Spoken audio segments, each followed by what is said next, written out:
congratulations. Your thoughts about tonight? You know, grabe ang laban nyo. Pero, It's still so surreal. I mean, this is my second time joining, but I never thought that this would happen. Of course, I was hoping it would, but it hasn't sunk in yet, so I'm just so grateful. I'm eternally grateful that it was my destiny tonight. how about you, Annabelle, your thoughts about winning? Oh, wordless. Which is yeah, I'm very emotional because this comeback was obviously very personal, and I really wanted to come back and prove to myself that, you know, I was more than just a runner-up, that I could be grounding material too. And I'm so grateful to God. And at first, I didn't even plan on joining this year. I didn't know what 2025 would behold, and I didn't even know how I would be able to have the means to participate in another national pageant again. But thank you so much to Honorable Frederick Xiao. He's my ninong, he's the mayor of Iligan City. And thank you to all the creatives who poured their heart and soul into this journey with me. Sir Baltaguba, my gown designer, and Aces and Queens, my family, Sir Jim. Thank you all so much. You guys convinced me that it would be possible to make it, and we did. Thank you so much. And of course, you're gonna have an international competition, Miss International.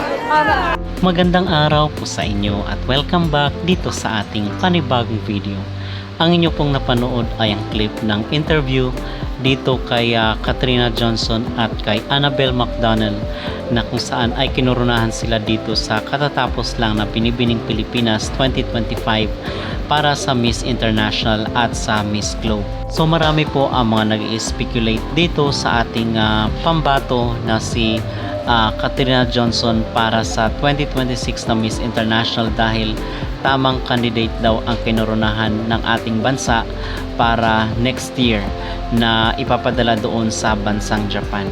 At usap-usapan din itong nagsagot ni Annabelle McDonald na magkinatawa ng ating bansa para sa Miss Globe 2025, na kung saan ay napakaganda at marami ang na-inspired sa kanyang sagot, dahil yung in reality ay dumanas rin siya ng hirap sa buhay.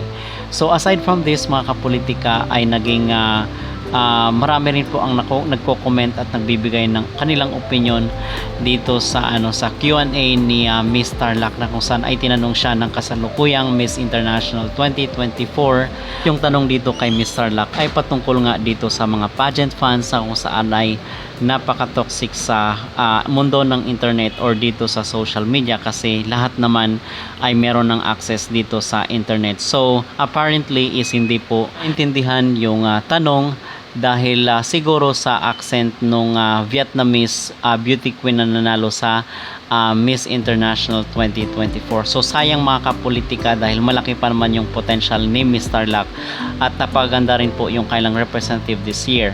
So marami ang mga nagsasabi na pwede siyang sumali sa mga susunod na mga beauty contest, dahil napakaganda rin po at isang Miss International material rin itong si Miss Tarlac.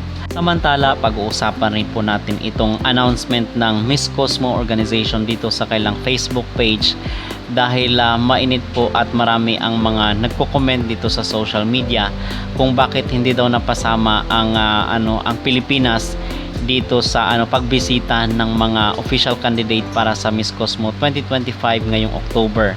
So this month is meron pong event or merong invitations yung mga bansa na kung saan ay confirmed na yung kailang pambato dito sa Miss Cosmo 2025. And sad to say, unfortunately mga kapolitika, ay hindi po naimbitahan si Chelsea Fernandez para dito sa kanilang gagawin sa Vietnam.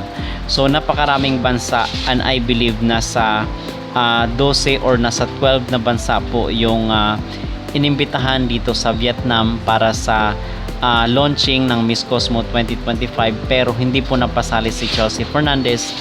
And in fact ay napag-usapan natin doon sa ating mga naunang video na kung saan ay bumisita itong si Bawang sa bansang Myanmar. And nung nakita ko mga kapolitika yung pambato or yung kandidata nung nakita ko yung pambato ng Miss Myanmar para sa Miss Cosmo 2025, ay kinutuban agad ako mga kapolitika, dahil ganito po ang uri or klase ng beauty na hinahanap or yung pasok sa quality standard ng Miss Cosmo.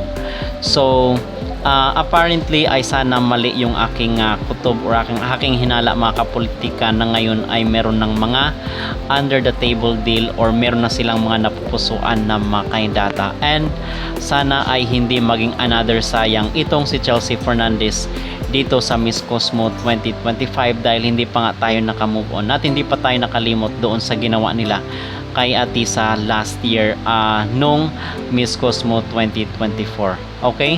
So yun mga kapolitika ang ating update ngayon dito sa mundo ng beauty pageant. Kung kayo po ang tatanungin mga kapolitika, ano po ang inyong maging reaksyon na hindi po invited ang ating bansa para sa launching ng Miss Cosmo ngayong Vietnam? Sa tingin nyo ba ay meron na silang mga paboritong mga kandidata or magkakaroon naman ng mekos-mekos dito sa Miss Cosmo 2025? Mag-comment down below at huwag kalimutang mag-like at mag-subscribe na rin kayo para updated kayo sa ating mga latest issue. At atin pong panonoorin ang full interview ni Katrina Johnson at ni Annabel McDonnell matapos ang coronation ng Binibining Pilipinas 2025. How are you going to prepare for this? I mean, kailan ba ang competition? Do you have any idea? So most likely it's gonna be in October or November of 2026. So I have a little bit of time to prepare. So I'm planning on making the most of that time to make sure I don't disappoint. Yes. It's my dad.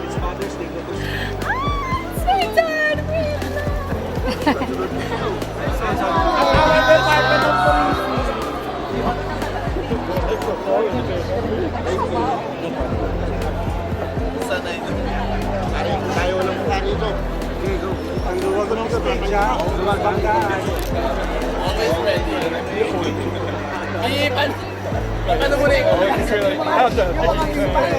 paano mo na yung pananalo? And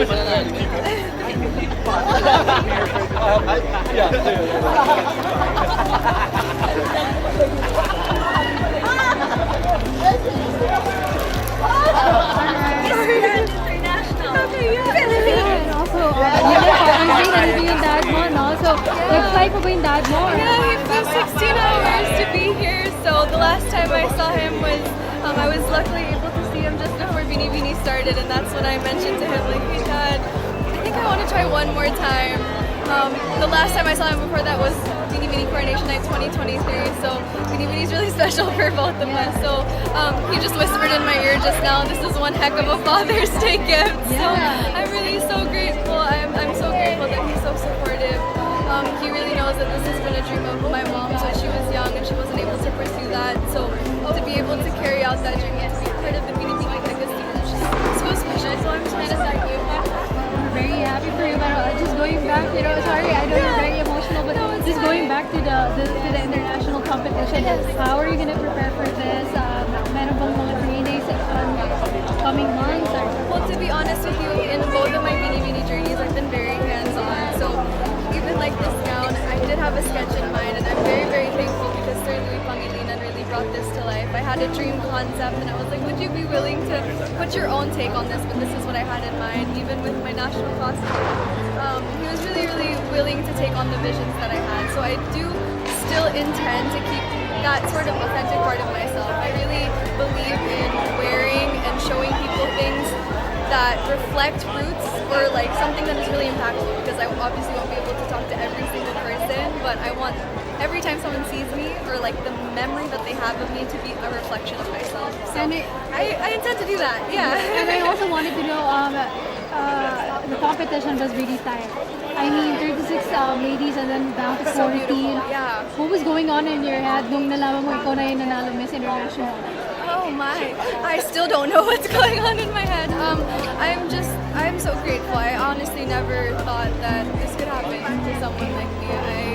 I used to just look up to beauty queens, and I used to think that I was not in the same category or breed as them, and I think honestly this is just a testament that just because you're different or you don't come from the same background as other people doesn't mean that you're deficient in something, but it just means that you get to rewrite history. So I'm really grateful for you. Thank you so much and congratulations. Thank you so much. Thank you so much. Say your dad flew all the way from the States to come here. What would be your message to him? Because I know that he's a big part of your win. Try again. Message him, thank you for supporting history. And I hope I don't let not only him but the rest of the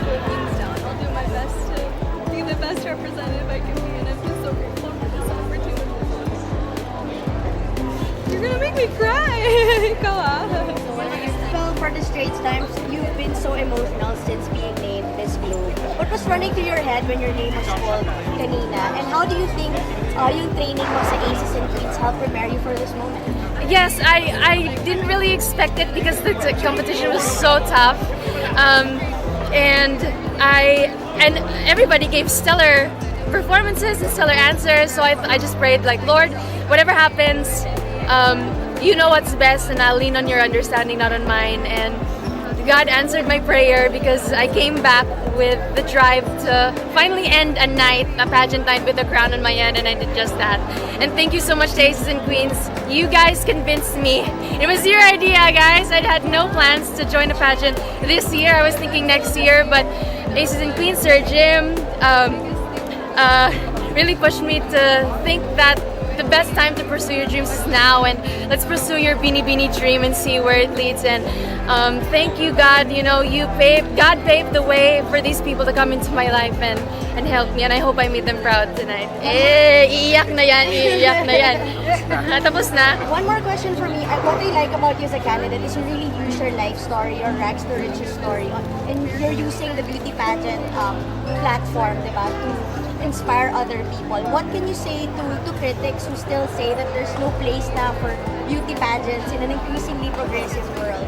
And what can you do to be a voice for people who are kind of, you know, still critical kung may lugar pa ba yung beauty pageant sa mundo ng mundo? Everything I have now I owe to beauty pageants. The means to the ability to make ends meet, my hosting career. I even met the man that I love on a plane on my way to compete in my first international pageant. So, you know, my performance could be an ode to the sport and art that changed my life. So to anybody who doubts that pageant has no place in this world, I think you're too privileged. And I think that you should talk to a beauty queen and open your eyes, because it does change lives for the better. And it inspires us, you know, to pay it forwards as well. Thank you. Thank you so much.